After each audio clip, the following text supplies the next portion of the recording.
You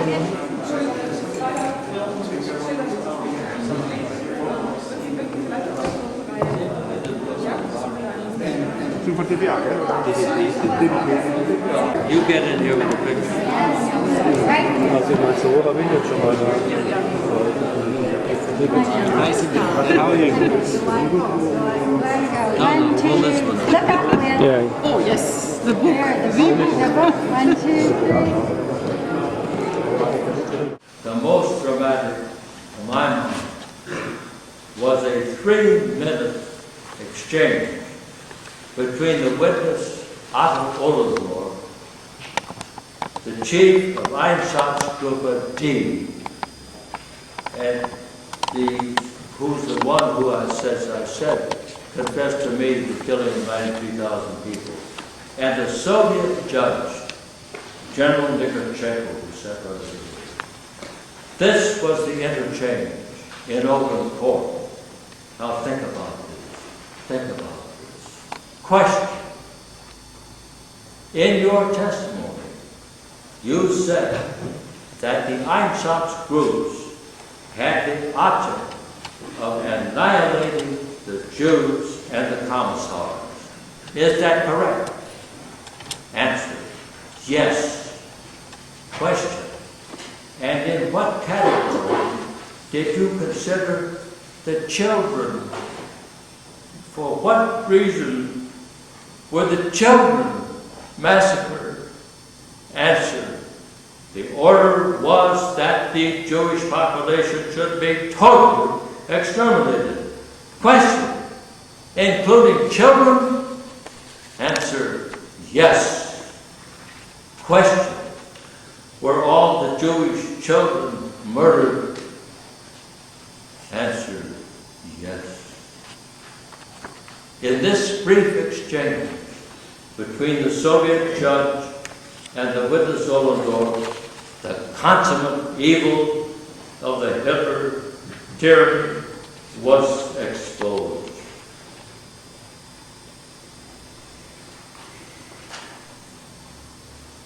"22 defendants were convicted of either tribunal.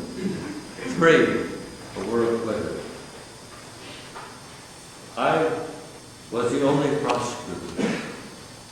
I was, of course, in this courtroom when the tribunal read its final opinion and when the sentences were imposed upon the defendants. I will remember Hermann Goering entering through that door there and standing in attention while Judge Lawrence, who was here, was about to read his sentence, and he had headphones, and he held up his hand and said, "These headphones don't work."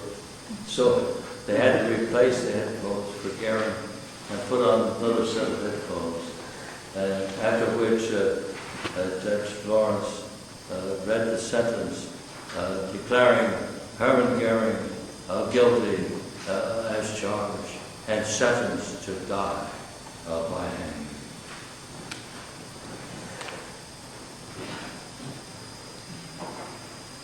I was the only prosecutor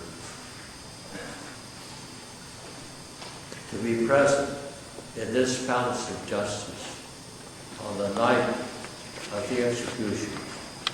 By the way, all of those convicted, the 11, who were convicted and sentenced to die by hanging,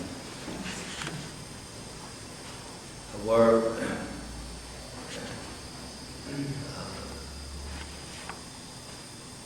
here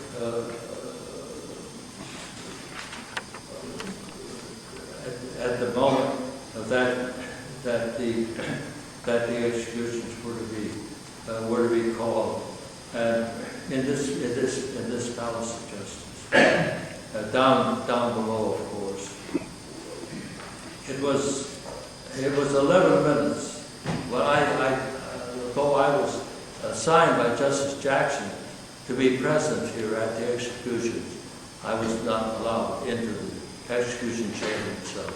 but I was in this palace of justice.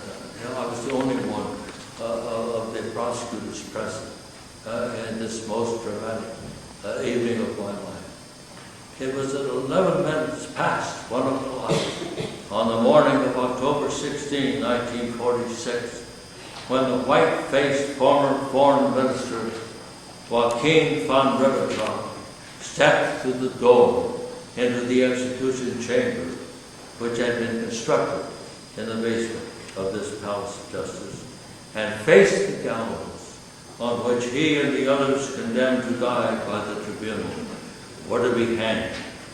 His hands were unmanacled and bound behind him with a leather thong. Ribbentrop walked to the foot of the 13 steps leading to the gallows platform. He was asked to state his name and answered, Joachim von Ribbentrop.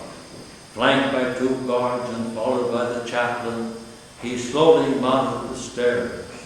On the platform, he saw the hangman with a noose of 13 coils and the hangman's assistant with the black hood.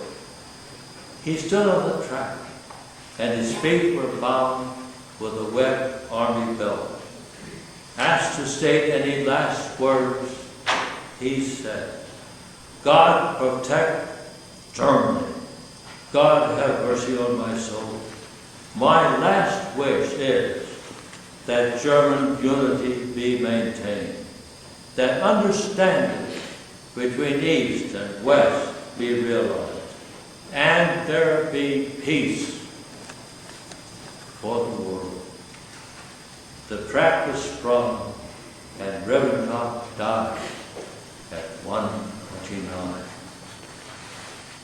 In the same way, each of the remaining defendants who received a capital sentence approached the scaffold and met the fate of common criminals.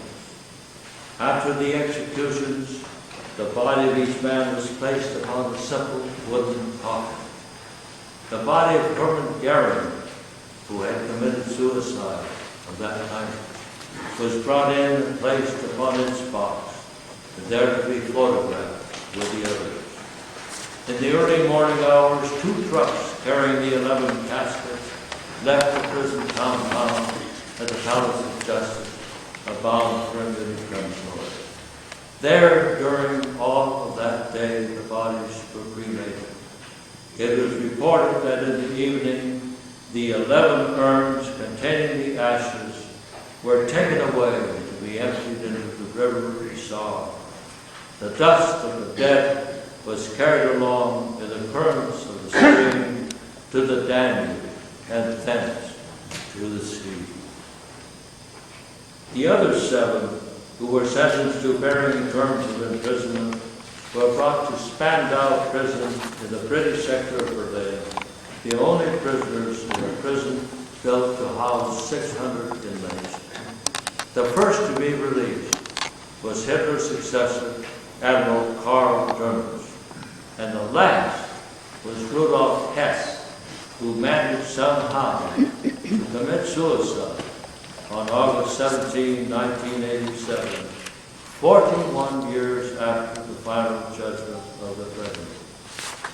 With his death, the Hitler tyranny ended. In Tyranny on Trial, I concluded the chapter on the judgment of the International Military Tribunal with these words. The tyrant and his chief cohorts were gone. They had sought to achieve greatness in history, but they inscribed their names in sand, and clean waters fell upon the beach and washed them out. They had intended to establish a new order for Europe, but they built upon pillars of hate, and what they stood for could not stand. Hitler had taken the best that was German and that was in Germany and corrected it to his evil purposes. He took the loyalty of the German people and led them into endless, hopeless wars. He took the creativeness of the German mind and set it to devising horrible instruments of mass murder. He took the bravery of youth and commanded them to die upon far and frozen battlefields. He took the nobility of the German spirit and sullied it with wicked persecutions. In all this, he was aided and abetted by men eager to share his hours of triumph. They shared, too, his guilty ways and his personal shame. With Hitler they erred, and for their errors they paid a just and deserved penalty. Because they turned from truth, the final result could not have been otherwise. Truth, crushed to earth, shall rise again. The eternal years of God are here. But error, wounded, rise in pain, and dies among its worshippers. The tyrant is dead, and gone the evil of his reign. Germany, crushed to earth, shall nobly rise again. Thank you.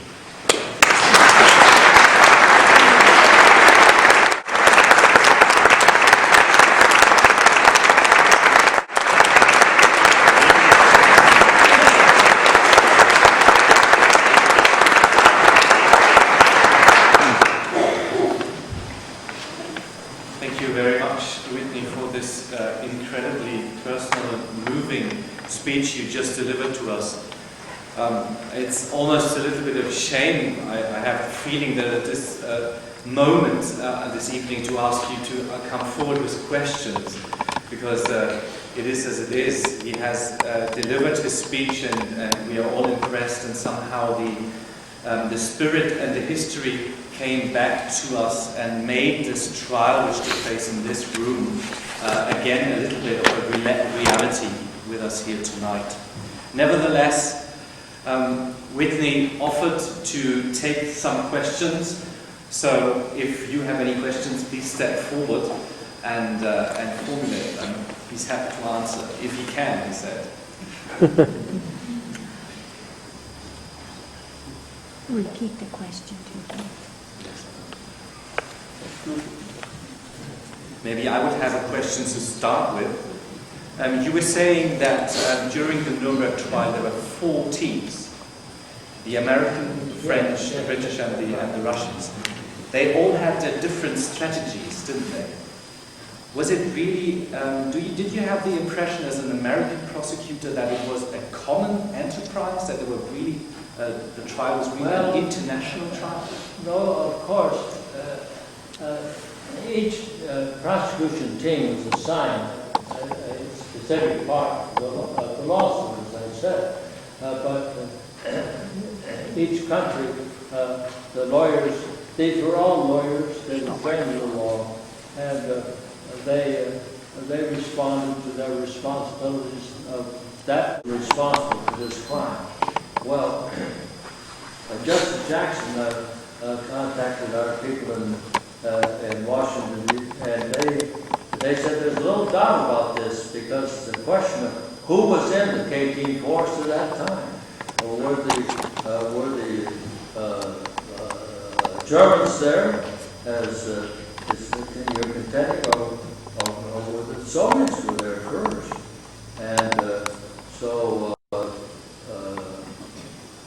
nevertheless, the Soviets persisted in insisting that this major war crime, perhaps the greatest single war crime, 5,000 officers murdered, would be charged to the Germans. Well, I want to tell you, when this came up before the tribunal, the German Defense Council put up a strong case that, as a matter of fact, at the time that these Polish prisoners of war were murdered, the Soviets were in the K-Team force, not the Poles.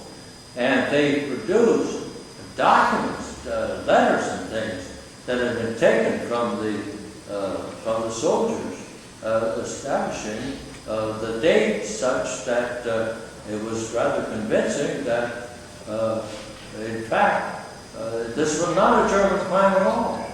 And so it was ruled by the tribunal. The tribunal made no ruling on this issue at all. Subsequently, in the last decade, of the last century, the Soviets have come up with documentary evidence proving that it was in truth a Soviet crime. With respect to their responsibility in their role, the outstanding person, the outstanding defendant on that issue was Albert Speer. Speer, at all times during the trial, was endeavoring to assess his role in the Nazi regime. You know, he was the one that was the architect for the great buildings that Hitler wanted to build and so forth. And he is the one defendant that I would say, more than any other, who really took an objective viewpoint of his personal participation and recognized the reality of his role in this terrible conspiracy.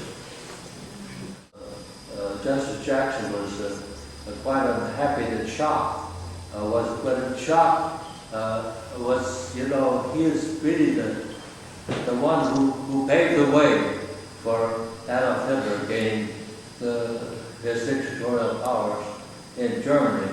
And Schock was a strong supporter of the initial plans among the Nazi leaders. But unfortunately, Schock had dropped out of the conspiracy before it became effective, so the tribunal acquitted Schock, and Justice Jackson was quite unhappy about that. There were others who were acquitted, and I think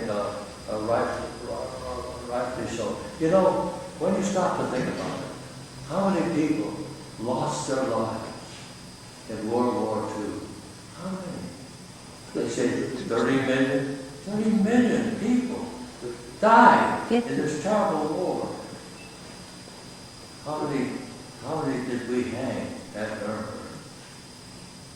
10, 11 died. There never is an equal to injustice, I'm afraid. So it isn't the punishment of the guilty that is going to save civilization. Civilization must save itself by avoiding the situations which arise where war becomes the rule of conduct in this world. And that I think is the great message of Nuremberg, that war, aggressive war, is itself the worst crime that can be committed for one nation or a group of nations to willfully attack with the intent of destroying property, lives, killing, massive. And now we stop to think. You know, I was in Hiroshima, and not too long after the end of the war, I made a speech there, by the way, and it's quite interesting. And just stop to think about it. An airplane drops a bomb, and women and children die in terrible agony. Why? This we cannot tolerate in a civilized world. If we can't avoid this type of indiscriminate murder, then maybe civilization should end. and to go our way. This is a matter of profound concern with me that the United States might not ratify this treaty. But the United States has a bad reputation in this respect. We have a difficult system of ratifying treaties. It requires a vote of the United States Senate. The President has to sign the bill, then it goes to the Senate, then you debate it and so forth. It took 40 years for the United States to adopt the Genocide Convention. Who could be against genocide? Nobody. But it took us 40 years to sign the Genocide Convention. So, regrettably, the United States has not yet agreed to the Rome Treaty. I was in the Reichstag. In fact, I was the only foreigner, I think, that day in the Reichstag, and certainly the only former Nuremberg prosecutor. And I think I was with Hans-Peter Kahl, too. I think he was one that, yeah, he was. We went with. And when the Reichstag considered the question of whether Germany should become a signatory to the Rome Treaty and to the International Criminal Court, the discussion was very learned and very significant. The result was the vote was unanimous with 2 abstentions.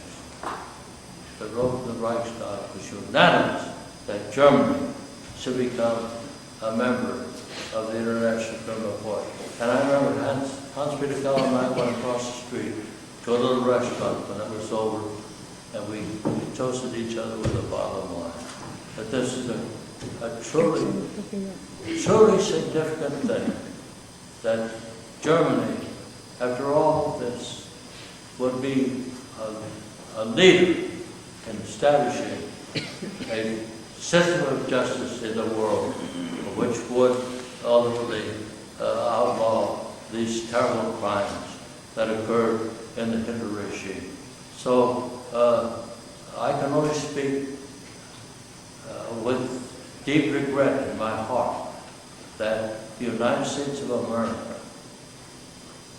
the greatest country on this planet, in many respects, has yet failed to ratify this treaty, which has the promise, ultimately, of assuring peace in the world.